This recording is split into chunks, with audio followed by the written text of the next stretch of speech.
Hey everyone, and happy 4th of July / Independence Day. And what better way to celebrate this holiday than to review Independence Day, a movie directed by Roland Emmerich, who is most well known for making all these sorts of disaster movies.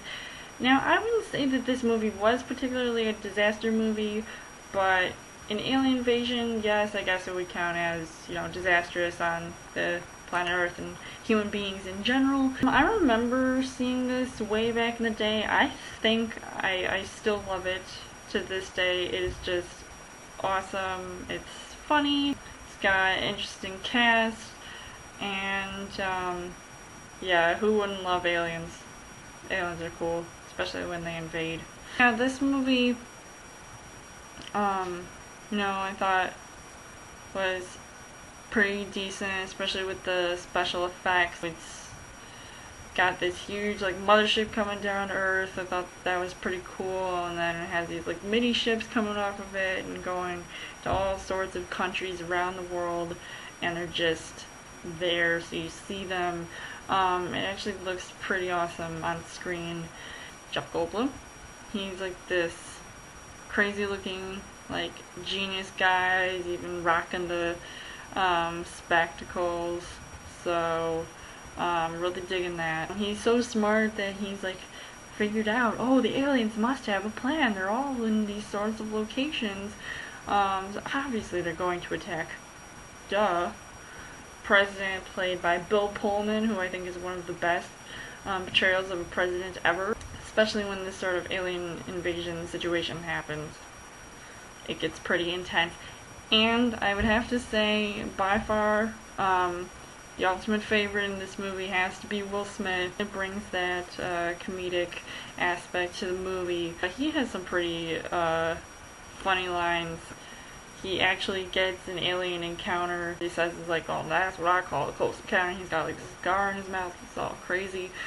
And he even punches an alien as it's coming out of a ship that crash lands in the desert or something, and he's punch, welcome to Earth, and then he just walks away with it. It's crazy. And I would say it never gets old, despite some of the acting being a little bit overdone.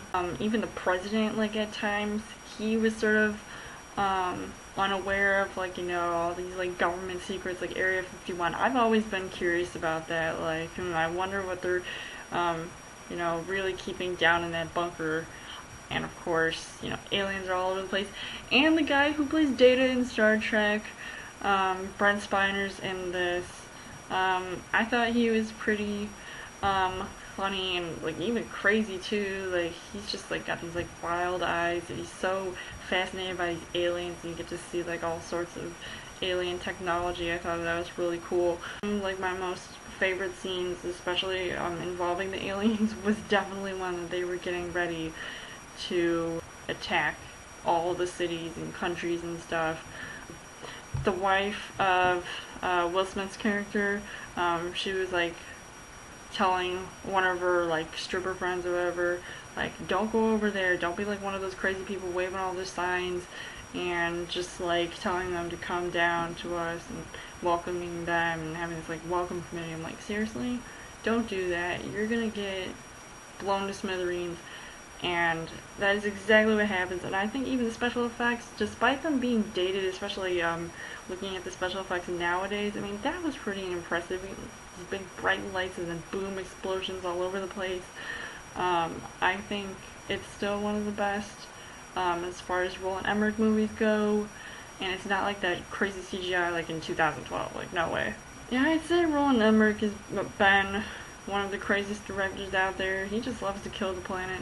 He even said that in an interview once on the 4th of July. That's when everybody in the military and all these armed forces, they start going in their fighter jets and just getting this head-to-head battle on with the alien ships and trying to figure out how to destroy them. Seriously, you can't have them on our turf, no way. I thought even that scene alone, I thought was pretty cool. And even when we have these moments in the movie where Captain Hiller, Will Smith, and Jeff Goldblum's character, they have to actually get in the mothership that they can like shut it down, like plant a virus in there.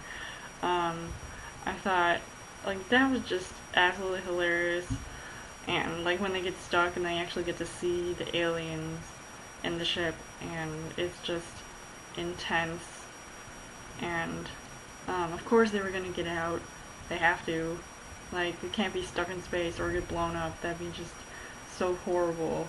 Even though this movie did have its fair share of like deaths, and I'm not gonna name anybody in particular. Another wacky character was this like guy, like this dad who's like a drunk, and he like drives an airplane, and he's got like these 3 kids or whatever.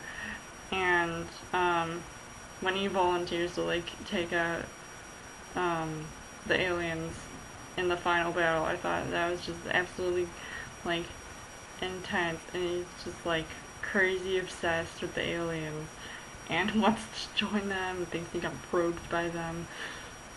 I think he did. He's not crazy. And I thought like he was another good comedic character with like a side of like maybe a little bit satirical, I guess. Overall, I'd have to say Independence Day is still one of my favorite alien invasion movies besides War of the Worlds. And yeah, it's definitely a good 4th of July movie. I always love watching that every year. Or at least I try to. Let me know in the comments what you guys thought of Independence Day and what you guys think was your favorite part of the movie. As always, you guys can subscribe to my channel. You got more movie reviews, movie updates coming up for a Chill Thursday video. You guys can also like me on Facebook and follow me on Twitter, and I will see you guys later.